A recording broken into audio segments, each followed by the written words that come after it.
Hello, Mama. Welcome to Reaching Abundance. I'm your host and financial coach, Virginia. Last week, you heard our first interview on this show with a life coach who focuses on intimacy and relationships. And what an impactful episode that was. I also announced the reformatting of the show, and that from now on, we're going to alternate between the solo shows where I share and teach on certain topics and interviews where you're listening in on conversations I'm having with other amazing mamas in the community. Since it's important to me that we normalize conversations around where motherhood, money, and mindset intersect, I thought I'd step out and share my own personal financial journey with you. As a financial coach, I get to know your money stories, behaviors, beliefs, and even your numbers, which to some people is really uncomfortable. That's really private information, right? And it's one thing for it to be private information, but when people say private, sometimes they mean shameful. The first steps we can all take toward ditching the taboo around money involve releasing the shame we feel around debt, financial mistakes, and money decisions we've made. And since I know debt is made out to be this horrible, shameful thing that we should hide, I'll be the first to share the details about our debt story. Something special happens when anyone, shares their story. We're able to feel a connection with them, empathy for what they've been through, and even identify with them and see ourselves in their situation. Sharing stories alleviates the pressure, loneliness, shame, and separation we feel about our own situation. I hope by sharing my story, you'll be able to, of course, see why I'm so passionate about providing financial coaching for moms, but also that you aren't alone when you feel emotional about money. You aren't the only mom who's made financial mistakes, and that I too felt like I didn't have anyone in my corner who understood. This whole journey I'm about to share with you is 100% without a doubt why I vowed to be the open-minded, open-hearted financial coach for moms I am today, so that I could become the mom friend that I so desperately needed back then, but couldn't find. If you're feeling unorganized with your finances, worried about debt piling up, concerned about paying the bills, or needing to start, stick to, or revamp your budget, there's a free downloadable budget workbook that I created for you. It's modeled after the exact steps I took to get debt-free, and it's right there in the show notes available to you for free at reachingabundance.com.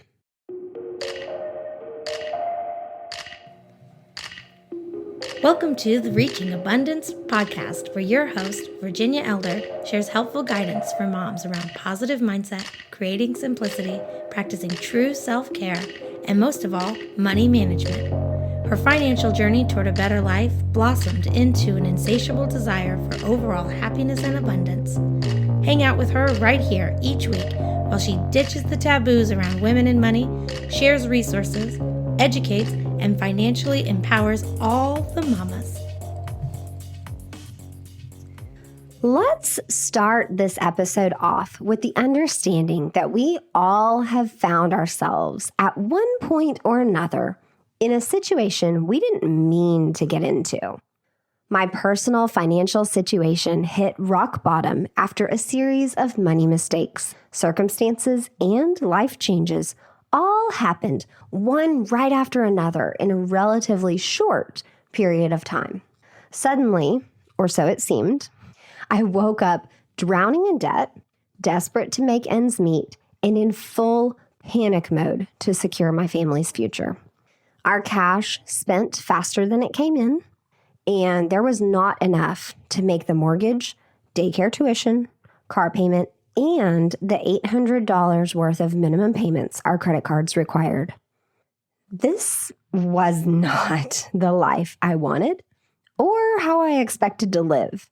We both had good jobs, degrees, and we didn't live a flashy lifestyle. So, what the heck?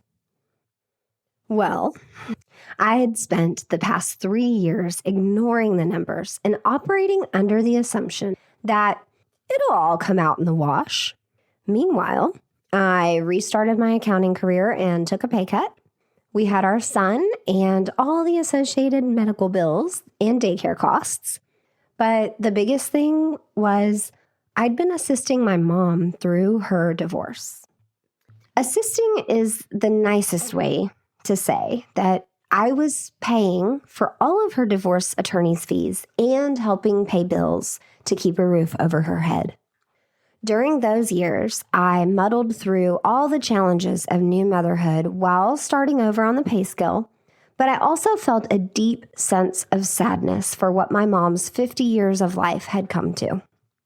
Her situation tugged at my heart, and I could see how my innate planning skills were needed.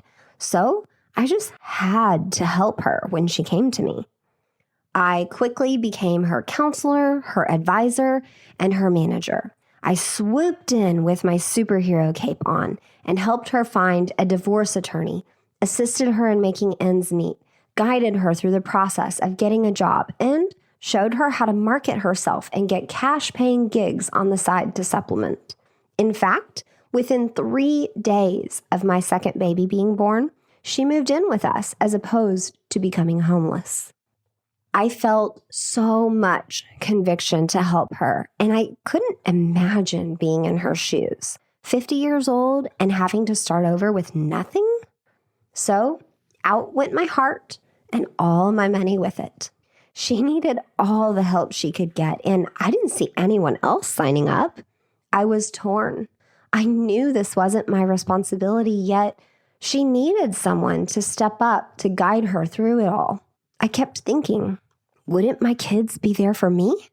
Then the guilt and anger would take over, and I'd think, there's no way in hell I'd ever expect my kids to do this for me. This is bull. And there you have it. The me I am today was born. I vowed to dig us out of this hole of debt and never return. I vowed to set up our family's finances so that I never have to depend on anyone else for help. I also vowed to teach my children about money and help them get set up so that the cycle doesn't repeat itself further down the line. There was a specific moment when all of this hit me. I was holding my newborn baby girl, thinking about how sweet her little face was, while listening to and being comforted by the sound of her breath. Meanwhile, I looked up and smiled at my toddler playing with his toys quietly nearby, and simultaneously choked back tears of fear and regret that our financial life was overshadowing this sweet moment with brewing storm clouds. I sat there trying so hard to contain my feelings about our finances, but it was too late. This and many, many other moments when I should have been fully present with our new tiny family were stolen away by this looming financial storm cloud. I'll never get those moments back. I'll never have the chance to redo them. My problem solver brain was always churning, and I was so scared and desperate to get us out of this pile of bills that I wasn't able to enjoy the precious moments with my babies. Admittedly, I was mentally absent from nearly every moment of my son's life before the age of 4 and my daughter's life prior to the age of 2. I have little to no memory of those years, and it absolutely kills me. Unlike many moms where the hormones or the fog of early motherhood and sleepless nights can take the blame, I know that I wasn't present in those moments because I was preoccupied strategizing how to get out of debt. Thank goodness for phones and pictures and videos, so I can look at those memories with fondness and be happy that I captured their sweet faces at that time. Otherwise, those moments were completely stolen away from me. That moment in my rocking chair, choking back the tears and realizing all the precious memories that I was missing out on, was my breaking point. All we had was $20 in our bank account, and the next pay period was 2 weeks away. My heart was pounding. My head was spinning. What were we going to do? How could I make this work? That was it. I'd had it. I was sick and tired of living like this. My kids didn't deserve this. No family does. The line had to be drawn. It took me years to realize my biggest mistakes were made because I felt the destruction of my parents' marriage so deeply and feared that situation playing out in my own relationship. I allowed my sympathy for their relationship problems, my disappointment in my father's actions, and my mother's helplessness infiltrate my own life too deeply. Now, I was determined to halt this pattern in its tracks. I never in a million years wanted my own kids to wake up one day and discover everything they believed and the people they'd look up to their whole lives were just a shell of lies like I'd just experienced. I often wondered how it was possible for people to go from such a loving relationship and the excitement of starting a new family, like what my husband and I currently felt in our own family, to having 20 to 30 years pass only to wind up suffering the wrath of one's lies and deceit. My eyes were opened to the polar opposites of what could be. I began to realize that if you don't focus on the result you actually want, you'll end up with a result you really dislike. I could see the myriad of possibilities in any category: relationship, health, finances, children. Anything and everything had to be intentional. That's exactly what happened to our finances and what would happen to our marriage and our family as well if things didn't change. It was at that time when I realized I had the power to change everything. I had the power to take control of what was spent when, what money came in and out, and how to navigate my money with intention toward the abundant life I wanted, but definitely didn't have at this moment. I knew my actions had a profound effect on our relationship, our cash flow, and the one that really brought tears to my eyes, my children's future. I had the power right this second to draw lines in the sand and change our trajectory.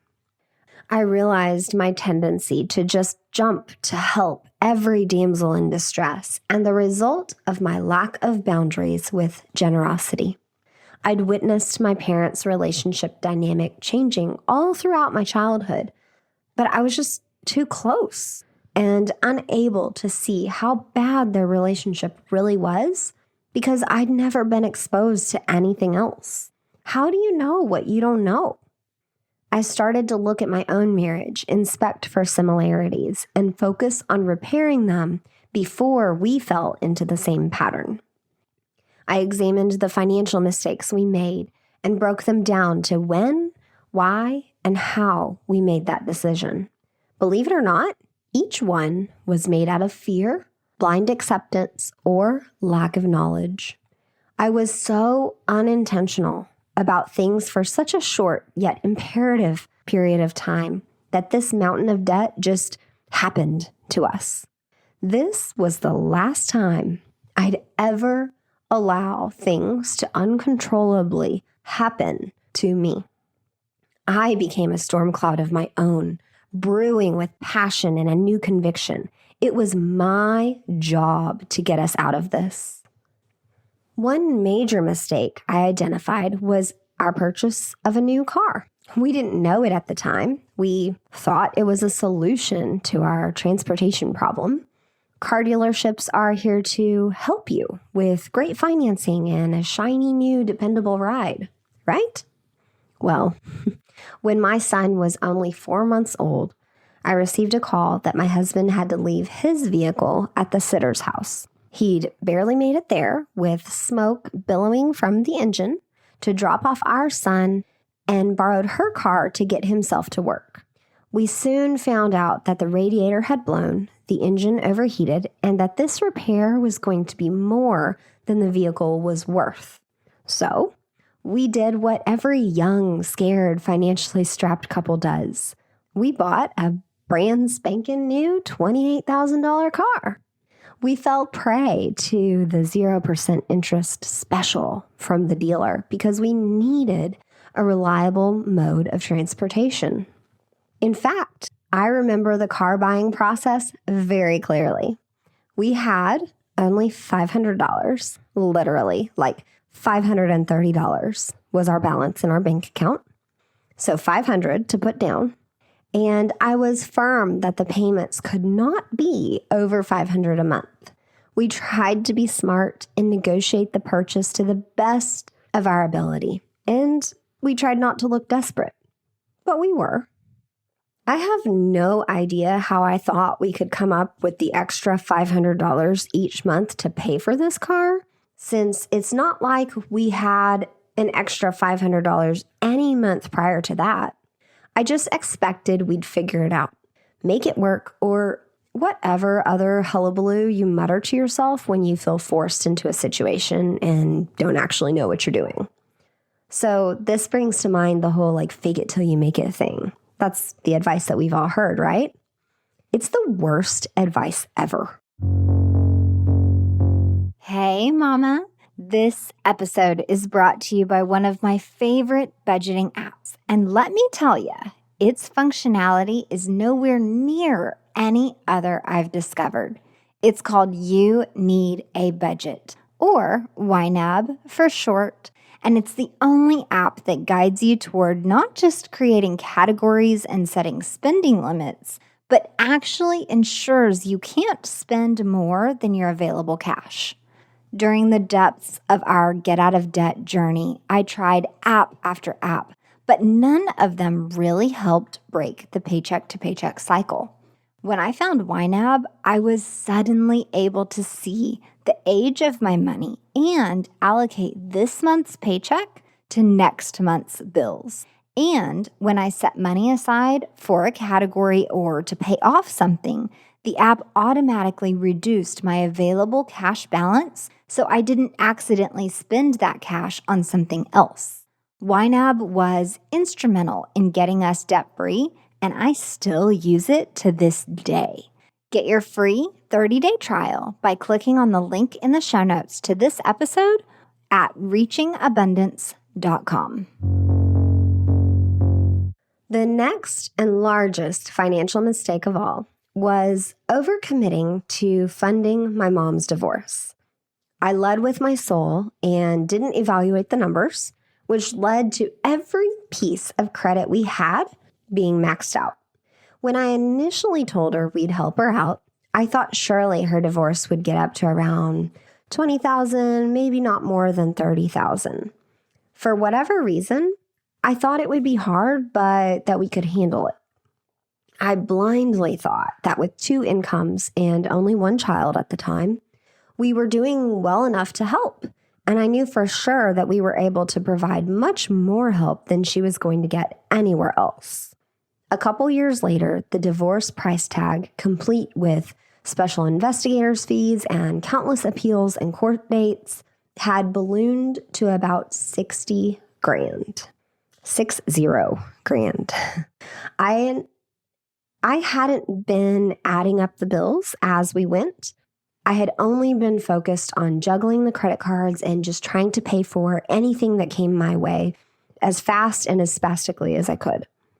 The weight of $60,000 in debt was like carrying around a ton of bricks day in and day out, especially since we had nothing to show for it. No one could see it. We still looked normal to everyone else. Life didn't stop, but I felt it. We still had utilities, daycare, the mortgage, the car payment, and other just normal facts of life to pay for, plus this additional debt. I became resentful because while it wasn't my burden to bear, I'd blindly signed up for it. I questioned why on earth I'd been put in this position and was frustrated at her helplessness. I was passionate about helping her, but I had no idea the cost would get so out of hand. It's not the same as buying a new car or some gorgeous furniture where you get to enjoy the luxurious ride or appreciate your beautiful home decor on your comfy couch each night. We had a mountain of debt and had gained nothing. This is where I learned probably the most valuable lesson of all, to set boundaries. I now know that I was the one in control. I just never touched the steering wheel. I never once set a limit to how much I was willing to pay for this endeavor. I did a poor job of setting boundaries with my time and my energy, and I allowed it to be used by the divorce, so I often had little to nothing left for my husband or my sweet babies. This divorce became a monster that sucked the time, energy, attention, money, and therefore my ability to step back and make good decisions out of me. One more financial pitfall I totally drowned in was under-anticipating the costs of child delivery and daycare. Having one child was one thing, but having two under the age of 2 was a whole new ballgame. We paid between $800 and $1,200 per month per kid at times for daycare during the workday. I was astonished at the hospital and delivery costs. $10,000 to have a baby? Are you kidding me? How do people afford to have kids? As with all else, it went on credit and we just had to figure it out. There were so many mistakes made in a 3-year period that they suddenly all accumulated and hit me like an avalanche. I called the credit card companies and negotiated temporary payment arrangements, interest reductions, and hardship statuses. I started pursuing and following financial gurus' advice. I began paying cash for any and all expenses and forced myself to quit the credit game. I sold things, changed our consumerists' habits, and comparison shopped like crazy. I focused simultaneously on increasing our income and decreasing our expenses. Our homeowners policy, car insurance, electricity agreement, and any other contract-based item we needed was reviewed, the company called, and a new, cheaper agreement was reached. We cut our cable, and we switched to a cheaper cell phone provider. This panic mode was legit, and solving this giant equation meant combing through every possible facet of our financial lives. Anything and everything we paid for got evaluated, and if it was too expensive or not worth it, it was trimmed. Long story short, we survived. We avoided bankruptcy, didn't get the car repossessed, and didn't have to move. Not without a few bumps and bruises, and definitely with a few lessons in my pocket. It took us from fall of 2014, where we hit rock bottom, until summer of 2016 to pay off all the credit card debt, and then one more year to pay off the car as well.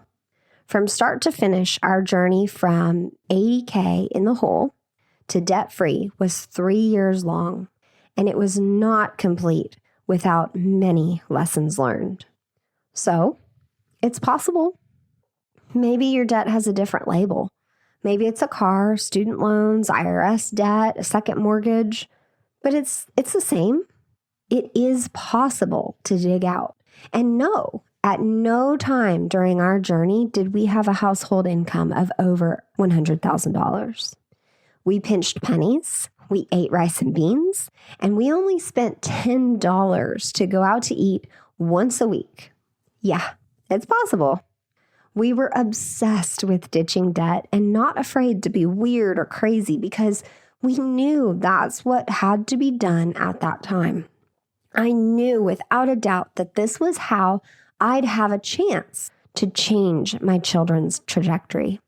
Now, years later, that entire experience is still seared into my memory. It was a life-altering, mindset-shifting, eye-opening experience. While we don't pinch pennies like we did back then, we're frugal, not extravagant, and we like to spend money on things that we as a family can enjoy together. During the depths of our journey, there was definitely some deprivation and desperation. Feelings I don't exactly recommend. Now, our money habits are intentional. I use YNAB religiously, and we do our best to ensure our choices with our cash align with the future we want. That's a piece of the puzzle that was definitely missing back then. All right, Mama. Regardless of what your challenges look like, and no matter the stigma around them or why or how you got here, I hope my story proves to you that you can overcome them. Maybe it will take 3 years of intention and focus. Maybe you'll fall off and get back on 1,000,000 times in those 3 years. Who cares though? It's all about your progress and your goals and your new life you'll have at the end. There was definitely a period where I believed debt was shameful, and I did everything I could to hide our situation while I handled it privately. Now, I see how this journey put me perfectly on my path, realigned me with my values, shaped who I am, and created my passion for helping moms with their finances. I read every book, followed every guru, read all the blogs, listened to all the podcasts, took the classes, and devoured every bit of personal finance material I could get my hands on within that 3-year period. I learned, I tested strategies, I made mistakes, and through it all, I discovered that I'm on this earth to shorten other mamas' journeys toward financial freedom and help them avoid the missteps no one warned me about. I really, truly believe we can have it all through intention, consistency, and being present in the moment. I'm here for you. Use me as a resource. I've been there, made the mistakes, and I'm here now to guide you toward becoming debt-free and eventually financially free without the feelings of desperation, panic, and loneliness that I experienced. You don't have to figure it out on your own, feel lost, or deprive yourself along the way. In fact, you're invited to book a free 15-minute consult with me where we can see what helpful action steps and mindset adjustments will get you on the right track. I did it, and fully, without a doubt, no question in my mind, believe that you can do it too. Last but not least, thank you for listening. Before you go, please do share your thoughts about the show. Open up your podcast app, and if you're listening on Apple Podcasts or Stitcher or CastBox or Podchaser, there is an option to leave a review or comment, and I would love to see your comments. Recently, Tabitha C. wrote, "Thorough and actionable inspiration. Virginia saves you from hours of research and gives loads of great information about the why behind the topic at hand. Her topics relate to abundance and inspire us far beyond just financial abundance." Aw, Tabitha, thank you so much for posting a review. This is exactly my intention, to create a place where moms can connect on any angle of the journey toward abundance, whether that be through money, parenting, household stuff, or fitness and nutrition. Thank you again, Tabitha. All right, mamas, post your reviews, and I might just read yours on air next week. Again, thank you all for being here with me today. This week, edge a little closer to reaching abundance by evaluating how you actually feel about your personal finances. Where are they now? And what would you prefer they look like? Keep in mind that even millionaires think they haven't saved enough. So let me gently remind you, this is not an opportunity to beat yourself up. It's a chance to be honest with yourself and explore the need to get realigned with the life you dream of. Don't forget to check out the show notes at reachingabundance.com, where you'll find the free budget workbook download I mentioned, the link for your free trial of You Need a Budget, and of course, the summary of everything we talked about. Have a wonderful week, Mama. I look forward to talking with you again next time.